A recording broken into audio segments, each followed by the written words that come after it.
Кыргызстандыктар 5-январ күнү 1 саатка электр жарыгы жок калышты. Өчүрүүлөр жалпы республика боюнча болгон. Кыштын 2 айы башталбай жатып, айрым райондордо өчүрүүлөрдүн болуп жатканы коомчулуктун талкуусунда.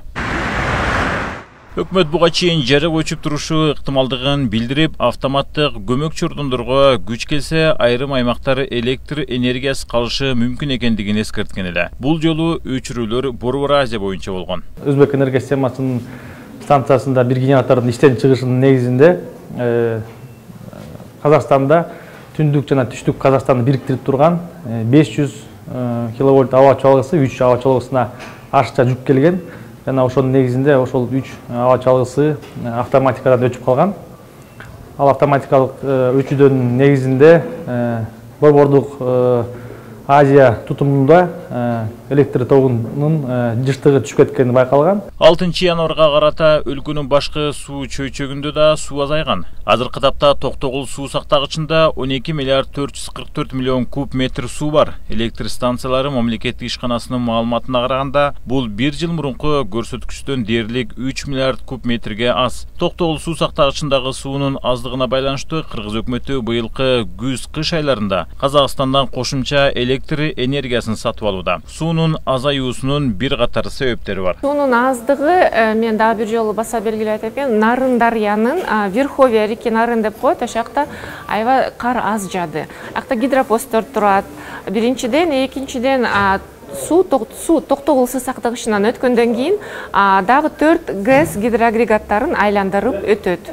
Бүт ГЭСтерде бизде көзөмөлдө бар, контроль бар. Мамлекеттик госоргандарда жалпы бир чоң системада контроль болуп турат. Суу сатышка мындай эч кандай мүмкүнчүлүк жок бизде техника. Кыргызстанда декабрь айында электр энергиясы мурдагы жылдарга караганда кыйла көп сарпталган. Ага ылайык 2020 жылдын акыркы айында кыргызстандыктар 2 миллиард киловатт сааттан ашуун электр энергиясын сарпташкан. Быйылкы кыш айтып кетсек абдан температуранын төмөнкү көрсөткүчтөр менен өтүп жатат. Суук эшикте ошого ылайыктуу бизде энергия системада пайдалануу абдан кескин түрдө өскөн. Ошонун негизинде бизде жабдуулар, аба чуаллары жана көмөк чордонундагы жабдуулар ашыкча жүктөр менен иштеп жатат.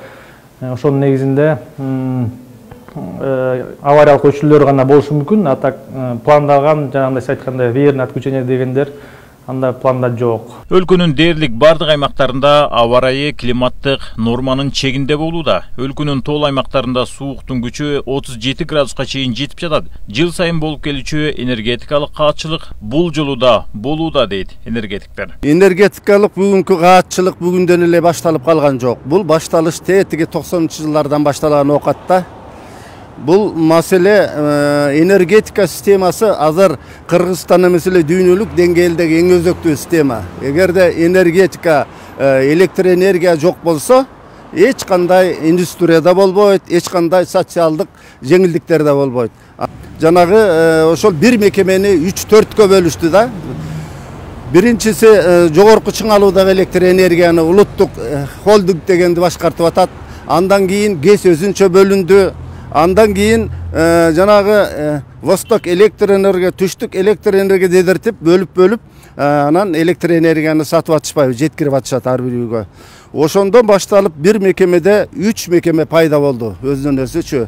Бир директордун ордунда же болбосо бир начальниктин ордунда 3 начальник пайда болду. Гидроэнергетика өлкөнүн эң эле артыкчылыктуу тармактарынын бири. Кыргызстан КМШ мамлекеттеринин ичинен суу ресурсуна бай өлкө катары саналат. Өлкөнүн гидропотенциалынын 10% гана колдонулуп жатат. Андыктан бул потенциалды ыраттуу пайдалануу максатында энерго тармакка инвесторлорду тартуу зарыл дейт талдоочулар. Ал эми кыш күнүндө энергетиктер электр жарыгын үнөмдөп, көмүр жагыш керек десе, экологдор көмүр жаккан жеке турак жайлардын айынан Бишкекти ыш каптап кеткенин айтып чыгышууда. Жарандык активисттер акция, митингтерди уюштуруп, абанын булганышын алдын алуу боюнча өкмөттү тез арада чара көрүүсүн талап кылышууда. Бишкек булганыч аба рейтингинде алдыңкы сапка чыкканында шаардыктарды кооптондурууда.